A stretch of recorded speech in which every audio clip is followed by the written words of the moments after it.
Пандемијата мобилизираше и дел од граѓаните и граѓанските организации, кои своите ресурси ги ставија на располагање на оние на кои најмногу им е потребно.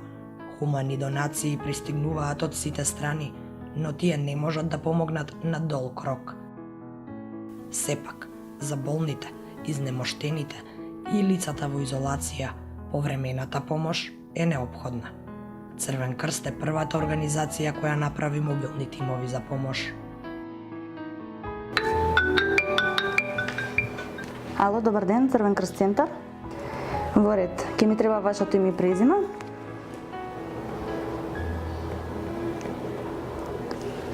Во ред, адреса на живење.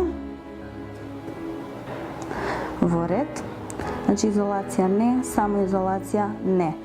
Во ред, каква потреба имате, што ви е потребно? Храна, хигиена? Во ред. Ќе го координирам одолниот тим и ќе ве исконтактираат кога ќе биде дистрибуцијата.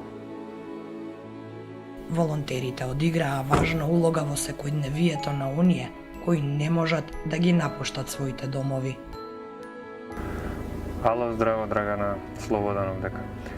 Ти јавам да ти кажам да ни подготвите 2 пакети, еден со храна, еден со хигиена, бидејќи имаме јавување од старо лице што има потреба од хуманитарна помош. Да, ќе дојдеме за 20 на минутите, молам подготви ги да ги подигнеме, бидејќи ќе одиме да ги обслужиме. Ти благодарам. Чао.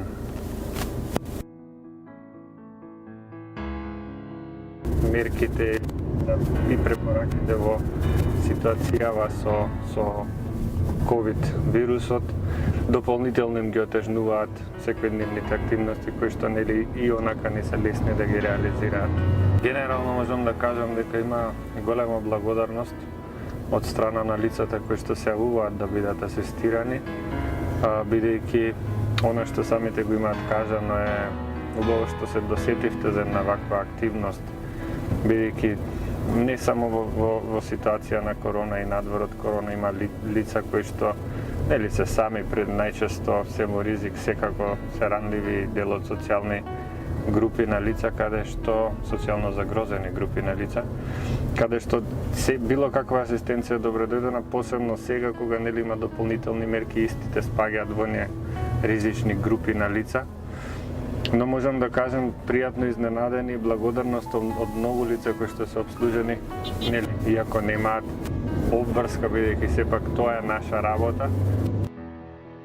Се води евиденција на дневна основа и согласно информацијата која што ја имам досега од 18 март, како сме почнати со активностите на мобилните тимови, чинам беа повеќе од 6000 повици на лица кои што имаат потреба од одредена асистенција. Добар ден, бабаце. Како сте? Добри, да речем, нисам добри. Е добро? Добро, ред. Може да ги качиш горе? Горе да ги качиме? Да. Ајде. Ја не можем да носим. Како ќе качиме? Помошта беше и повеќе од добредојдена за 80 годишната Неџиба Идрис. Изнемоштеноста и сиромаштијата ја приморуваат помош да побара од оваа организација. Смо ишли на пазар сега. Пред тоа сам и сега идем, ама слабо. Живот ми е катастрофа, што кажам.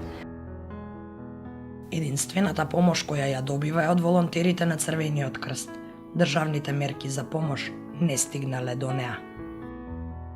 Чуjem по народу дават картички, дават ово. А мене баш што сам сама најсиромашна, ништо. Не, ништо за општина не кажем, фала им. Ова Црвен крст, Господ да им да здравле. Помагаат, ама картичка, су им дали, кажу, мене не. Освен болните и изнемоштени, волонтерите им асистираат и на лица заразени со коронавирусот. Таму одат со дополнителна заштитна опрема и со силна волја да помогнат. Почитувајќи ги мерките за заштита, носење на ракавици и маска, и имаме секако и заштитни оддела, одиме кај лица кои што се најавени како позитивни и со дадената дистанца и сите мерки, пак ќе речам, сепак се надмина делот да се грижат лицата од мобилните тимови за својата безбедност.